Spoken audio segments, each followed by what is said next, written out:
तो RNA bird hypothesis क्या है, इसको सबसे पहले दिया था अलेक्जेंडर रिच ने 1962 में, 1962 में अलेक्जेंडर रिच ने सबसे पहले इस कॉन्सेप्ट को दिया था।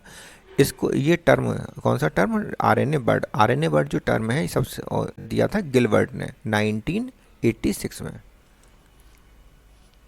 RNA bird is hypothetical stage in evolutionary history of life of earth. तो अर्थ पर इवोल्यूशनरी हिस्ट्री का हाइपोथेटिकल स्टेज है।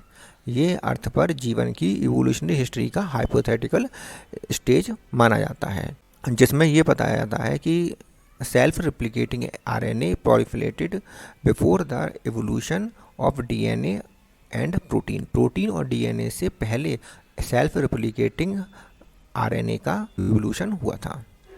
तो सबसे पहले क्या बना था, सेल्फ रिप्लिकेटिंग आरएनए बना था, डीएनए और प्रोटीन बाद में आए हैं। RNA is the first genetic material, तो हम इसलिए कह सकते हैं कि आरएनए क्या है, फर्स्ट जेनेटिक मटेरियल है और during the origin of life के दौरान सबसे पहला जेनेटिक मटेरियल आरएनए है। दूसरे शब्दों में हम ये कह सकते हैं कि RNA is the precursor to the every life form.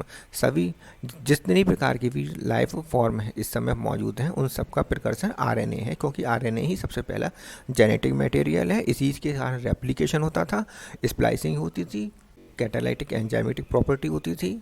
RNA जो है उसमें जेनेटिक मटेरियल तो है, लेकिन साथ ही साथ क्या है, जेनेटिक मटेरियल के साथ साथ इसमें कैटालाइटिक प्रॉपर्टी भी पाई जाती है। कैटालाइटिक प्रॉपर्टी क्यों पाई जाती है, क्योंकि ये राइबोजाइम की तरह काम करता है, आरएनए इस पी की तरह काम करता है, ये कैटालाइटिक प्रॉपर्टी हो गई इसकी। जेनेटिक मटेरियल की तरह काम करता है, ट्रांसलेशन करता है, स्प्लाइसिंग करता है।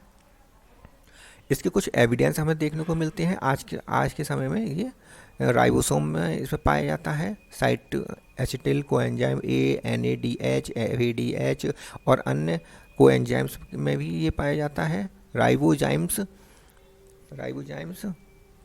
फाउंड टुडे एज सच, जैसा पहले था, प्रारंभ में जैसा था एज सच वैसा ही राइबोसोम आज पाया जाता है, वो वही कार्य करता है। इस कारण क्या है कि हम कह सकते हैं कि आरएनए क्या है, is the living fossils.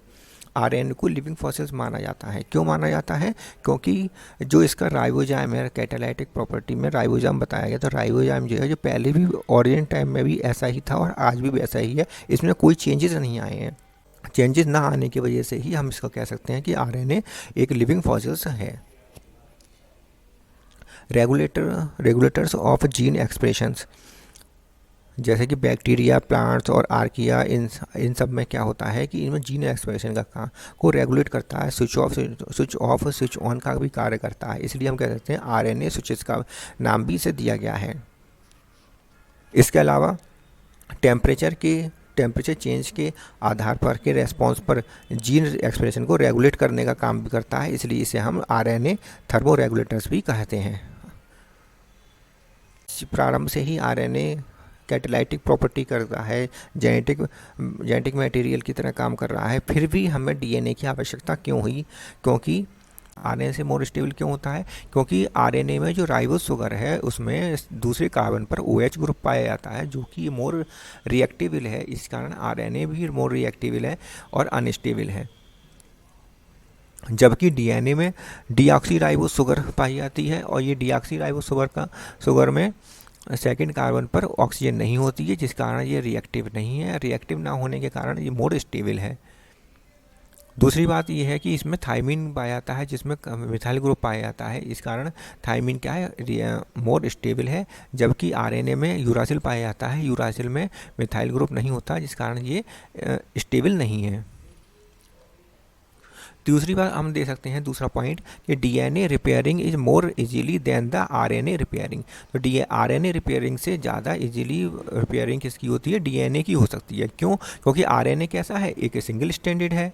RNA एक सिंगल स्टैंडर्ड है। सिंगल स्टैंडर्ड होने के कारण कहीं पर भी एक जगह गलती से सी आ जाए या सी की जगह पर जी आ जाए, तो फिर उसे सही नहीं किया जा सकता, क्योंकि इसके पास कोई दूसरा स्टैंड नहीं है, दूसरा कम्प्लीमेंट्री स्टैंड नहीं है। जबकि डीएनए में दो स्टैंड होते हैं, एक कम्प्लीमेंट्री स्टैंड भी होता है। अगर ए के सामने टी आना चाहिए, अगर टी की जगह पर सी आ जाता है, तब उसे प्रूफ रीडिंग एंजाइम इसको करेक्ट करता है, इसको इसको पहचानता है और पहचानने के बाद इसको करेक्ट कर दिया जाता है, जिससे क्या है म्यूटेशन की संभावना बहुत कम हो जाती है, जबकि आरएनए में म्यूटेशन बहुत अधिक हो जाती हैं और उसे सही नहीं किया जा सकता, जबकि यहाँ पर कोड को सही किया जा सकता है, प्रूफ रीडिंग द्वारा सही किया जा सकता है। तो डीएनए रिपेयरिंग जो होती है आसानी से हो जाती है, जबकि आरएनए रिपेयरिंग आसानी से नहीं होती है।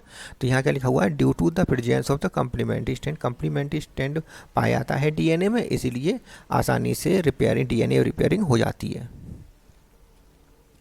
इसके बाद कैटालाइटिक प्रॉपर्टी जो है या एंजाइमेटिक प्रॉपर्टी जो है आरएनए की, वो भी प्रोटीन को हैंड ओवर कर दी गई। क्यों कर दी गई? मोर डाइवर्सिटी और मोर फ्लेक्सिबिलिटी होने के कारण प्रोटीन को कैटालाइटिक प्रॉपर्टी दे दी गई है और एंजाइमेटिक प्रॉपर्टी भी प्रोटीन को ही दे दी गई है। अगर आपकी आज की वीडियो हमें आपको अच्छी लगी हो तो इसे लाइक करें, शेयर करें और अपने साथियों के साथ